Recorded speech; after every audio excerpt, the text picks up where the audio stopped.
Hi மக்களே, welcome back to YouTube channel. எஸ் ரெகடி காசோடைய ஷூட் போயிட்டுருக்கு அப்படிங்கிறவங்களுக்கு தெரியும். ஸோ 15 to 30 வந்து எஸ்ஐடைய ஷூட்.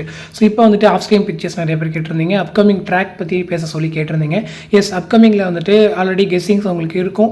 சத்யாவுடைய ட்ரூத் ரிவீல் வரப்போகுது அப்படின்னு சொல்லிட்டு. ஸோ ஏன்னா அது ரிலேட்டட் தான் கொஞ்சம் மூவ் பண்ணியிருந்தாங்க. அந்த வீடியோ பிடிச்சி வீட்டில் சொல்லிட்டா ட்ரூத் ரிவீல் வந்து கண்டிப்பாக உண்மையாயிரும். ஸோ ஃபார் வந்துட்டு அந்த ட்ரூத் ரிவீல் இது வரைக்குமே எடுக்கலை.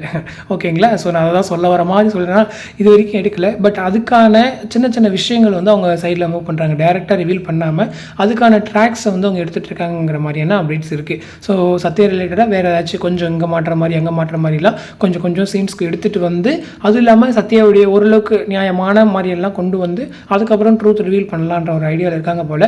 ஸோ அந்த மாதிரி தான் வந்து ட்ராக்ஸ் மூவ் ஆகுது அப்படின்ற பக்கம் ஒரு பக்கம் கேள்விப்பட்டேன். ஸோ கொஞ்ச நாளைக்கு முன்னாடி நம்மளுடைய திவாகர் வந்து ஒரு ஸ்டோரி ஒன்று ஷேர் பண்ணியிருந்தார். அதில் நம்ம சத்யா ஸோ என்னென்னா காலையில் ஏர்லி மார்னிங் ஷூட்டு எங்கன்னா நம்மளுடைய இந்த பொன்னியம்மன் கோவிலில் அந்த பூக்கடை இருக்கும் இல்லையா? ஸோ அங்கே வந்துட்டு காலையிலே வந்துட்டு நம்முடைய சீதா, அவங்க சத்யா, அம்மா, அவங்க 3 பேரும் பேசுகிற மாதிரியான சீன்ஸு அந்த கோவிலில்.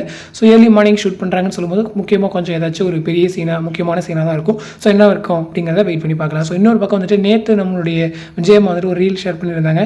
ஸோ ஏதோ ஃபங்க்ஷன் ட்ராக் அப்படின்ற மாதிரி மட்டும் எனக்கு தெரியுது. ஏன்னா விஜயம்மாவுடைய காஸ்டியூம்ஸாக இருக்கட்டும், இன்னொரு பக்கம் வந்துட்டு நம்மளுடைய ஸ்ருதியுடைய அம்மா, இன்னொரு பக்கம் பார்வதி அம்மா. ஸோ உங்களோட காஸ்டியூம் பார்த்திங்க அப்படின்னா சம்திங் ஏதோ ஒரு ஃபங்க்ஷன் அப்படிங்கிறத மட்டும் புரிஞ்சுக்க முடியுது. ஸோ என்ன ஃபங்க்ஷன் ட்ராக் அப்படிங்கிறதெல்லாம் வெயிட் பண்ணி தான் பார்க்குறோம். ஸோ இன்னொரு பக்கம் வந்துட்டு ஸ்டோரியில் ஒரு நியூ என்ட்ரி ஒருத்தவங்க வந்து வந்திருக்காங்க. ஸோ நான் கூட ஃபஸ்ட்டு ஒரு எபிசோட் பார்க்கும்போது சும்மா கேமியோ மாதிரி வந்துட்டு போயிடுவாங்கன்னு நினச்சேன். பட் இன்னும் எபிசோட் பார்க்கும்போது கொஞ்ச நாள் அவங்களுடைய கேரக்டர் மூவ் ஆகுமோ அப்படின்ற மாதிரி தான் எனக்கு தோணுச்சு. ஸோ யார் அப்படின்னா நம்முடைய அந்த ரவிக்கு வந்துட்டு பாஸாக வந்திருக்காங்க இல்லையா, நீத்தோ.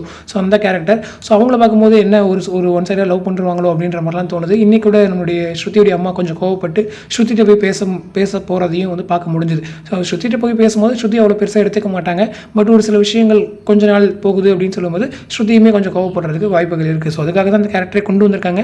அந்த கேரக்டரை எப்படி மூவ் பண்ண போகிறாங்க அப்படிங்கிறத நம்ம வெயிட் பண்ணி தான் பார்க்கணும். ஸோ இன்னொரு பக்கம் வந்துட்டு அந்த வீடியோ எடுத்துருவாங்களா அப்படின்னு கேட்டிங்கன்னா அவ்வளோ சீக்கிரம் எடுக்க முடியாது. ஸோ கொஞ்ச நாள் முத்து ஃபோன்லேருந்து எடுக்க ட்ரை பண்ணுற மாதிரி வந்து சீன்ஸ் மூவ் ஆகும். அடுத்து தான் வந்துட்டு கண்டுபிடிக்கிற மாதிரி இருக்கும். ஸோ நிறைய பேர் கேட்குறீங்க பாஸ்வேர்டு இருக்காதா அப்படிலாம் சொல்லிட்டு. கொஞ்சம் லாஜிக்கலான கொஸ்டின் தான். பட் சீரியலெல்லாம் பார்க்க முடியாது அப்படிங்கிறத. பட் இதை நான் எதிர்பார்த்தேன், பாஸ்வேர்டு தான் வைக்கணும் அப்படின்ற மாதிரி சொல்லுவாங்கன்னு நினச்சேன். பட் அதையெல்லாம் வந்து கொண்டு வரல. அதே போல் இன்றைக்கி கூட இந்த எபிசோடில் காசு விஷயத்தில் வந்துட்டு நம்மளுடைய அப்பா சொல்லியிருப்பாங்க இல்லையாப்பா. ஸோ மனோஜ்கிட்ட பேசின விஷயங்கள்லாம் சூப்பராக இருந்துச்சு. உண்மையிலே எனக்கு ரொம்ப நல்லா இருந்துச்சு. 27 லட்சத்தை வாங்கிட்டு அதை ஃபஸ்ட்டு கூட நான் உனக்கு 300 காசு தரேன் அப்படின்னு சொன்னதெல்லாம் நல்லா இருந்துச்சு. நீங்கள் எபிசோடில் நீங்கள் அந்த ஒரு பர்டிகுலர் சீன் ரொம்ப பிடிச்சிருந்துச்சு. நீங்கள் எபிசோடில் மிஸ் பண்ணாமல் அதை பாருங்கள் அப்படிங்கிறது தான். ஸோ வெயிட் பண்ணி பார்ப்போம். ஸோ ஓவராலாக அப்கமிங்கில் கொஞ்சம் ட்ராக்ஸ் இருக்குங்கிறத மட்டும் உங்களுக்கு சின்ன க்ளூ கொடுத்துருக்கேன். ஸோ இதை வச்சு நீங்கள் என்ன நினைக்கிறீங்க அப்படிங்கிறத நீங்கள் மறக்காமல் கமெண்ட் செக்ஷனில் சொல்லுங்கள். அடுத்த ஒரு இன்ட்ரெஸ்டிங் வீடியோ நெக்ஸ்ட் மீட் பண்ணுறேன். தேங்க்ஸ் ஃபார் வாட்சிங் அண்ட் பை.